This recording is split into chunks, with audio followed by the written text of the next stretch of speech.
My life my rules. Who are you to teach us कि हमें क्या करना चाहिए क्या नहीं, कि नजर तेरी खराब है तो पर्दा मैं क्यों रखूं, मैं अपनी शरीर क्यों ढकूं। कई सारे स्थान ऐसे भी है जहाँ पे लड़कियां पूरे कपड़े पहनती है फिर भी उनके साथ खराब इंसिडेंट। छोटी छोटी बच्चियों के साथ भी ये खराब इंसिडेंट हुआ है। उन्होंने कौन से खराब कपड़े पहने थे। एक समय की बात है जब मैं मेरे फ्रेंड्स के साथ किसी की बर्थडे पार्टी में जा रही थी, तो we all were deciding. Generally हम लड़कियां कभी भी बाहर जाती तो डिसाइड करते कि भाई तू क्या पहन रही है, तू क्या पहन रही है। तो उस मोमेंट पे मेरी 3-4 फ्रेंड्स ने बोला कि कोई 1 पीस पहन रहा है, कोई शॉर्ट्स पहन रहा है, कोई स्लीवलेस टॉप पहन रहा है। उस मोमेंट में मुझे भी ऐसे था कि भाई मुझे भी कुछ ना कुछ तो पहनना है, सब इतने अच्छे लगेंगे तो मैं फीकी ना लगूँ। तो मैंने भी सोचा कि मुझे भी कुछ तो अच्छा सा पहनना है। मैं मेरे फ्रेंड के घर पे गई एंड सबको इतना अच्छा रेडी होते हुए देख के आई टू डिसाइडेड कि मुझे भी शॉर्ट्स पहनना है। तो मैंने शॉर्ट्स पहना, ऊपर स्लीवलेस टॉप पहना एंड हम बर्थडे पार्टी के लिए रवाना हो गए। सिग्नल आया, वहाँ पे हम 3 फ्रेंड्स ऑटो में बैठे थे। तो जहाँ पे मैं बैठी थी वो कॉर्नर वाली सीट थी। मेरे ठीक बाजू में एक बाइक पे लड़का खड़ा था, बाइक लेके खड़ा था। सिग्नल आया था इसलिए ऑटो रुक गया था। मेरे एग्जैक्ट बाजू में वो बाइक वाला लड़का था। हम सब लड़कियाँ नॉर्मली बातें ही कर रहे थे। उस बाइक वाले लड़के ने एक बार हमें देखा, आगे नॉर्मल हो गया, फिर उसने वापस देखा and he was continuously steering. हम लड़के हैं तो हमारे अंदर वो गट फीलिंग आ जाती है कि कोई हमें देख रहा है। स्पेशली जब कोई हमें गंदी नज़र से देखता है ना, तब ज़्यादा गट फीलिंग आती है।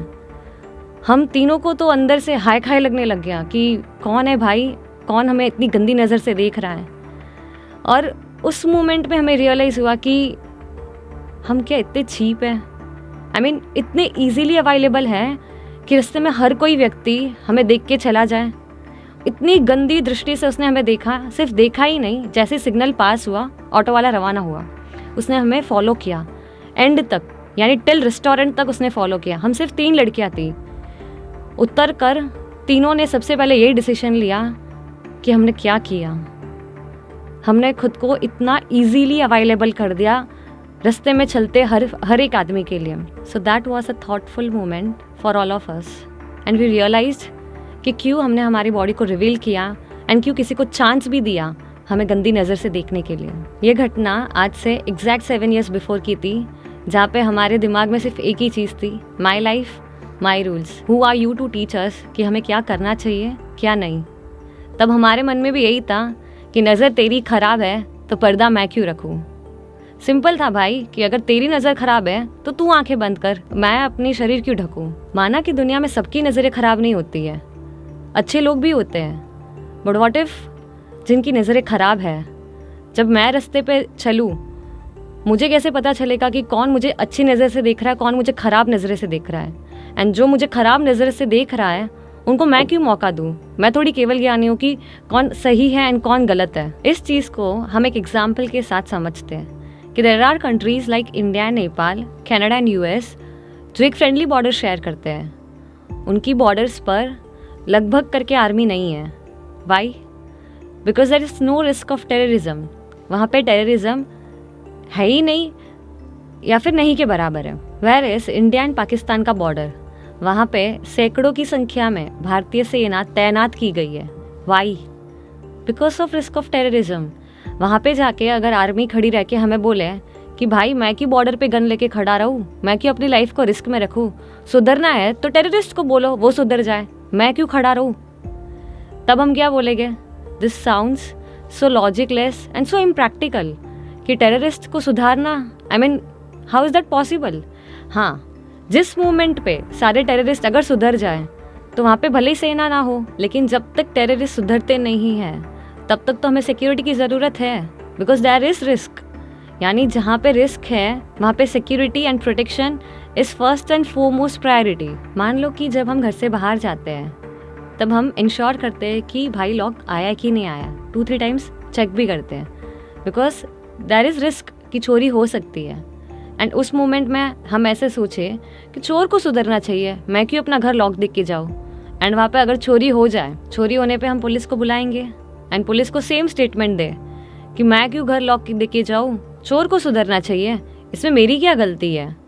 तो पुलिस आके पहले हमें 2 मारेगी कि जब पता है कि घर पे इतना सब कीमती सामान पड़ा है तो इट इज़ योर रिस्पॉन्सिबिलिटी कि रिस्क फैक्टर अकर ना हो तो आप लॉक देख के जाइए। कई सालों से हमारे घर पे काम वाली आ रही है।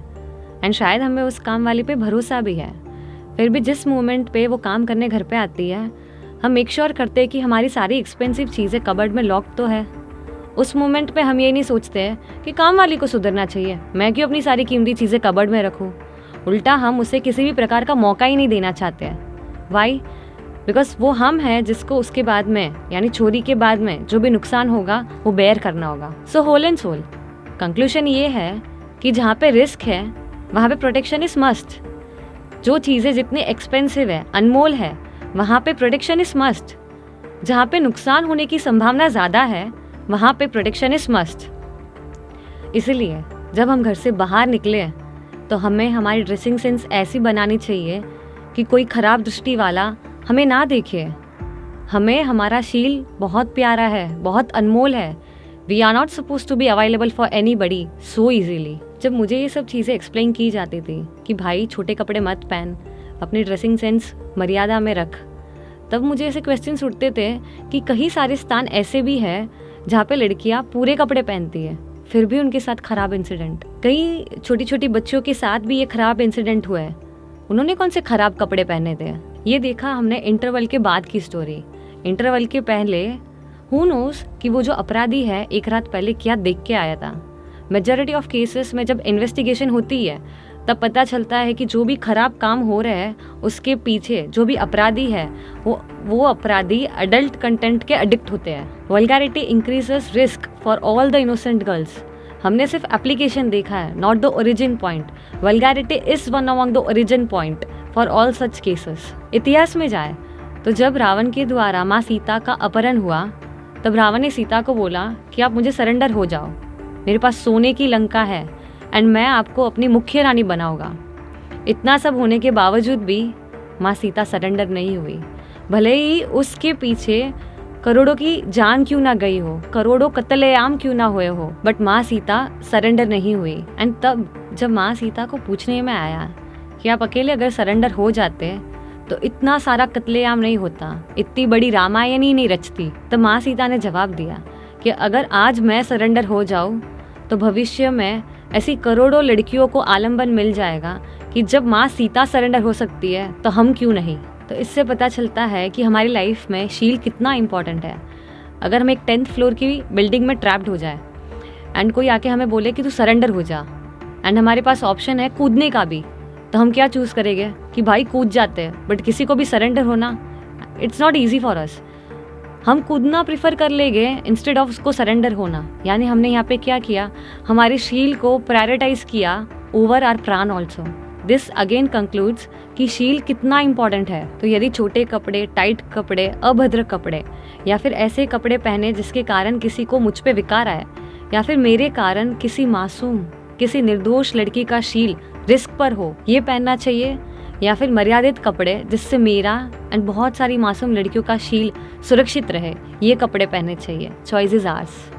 जय जिनशासन, जय महावीर।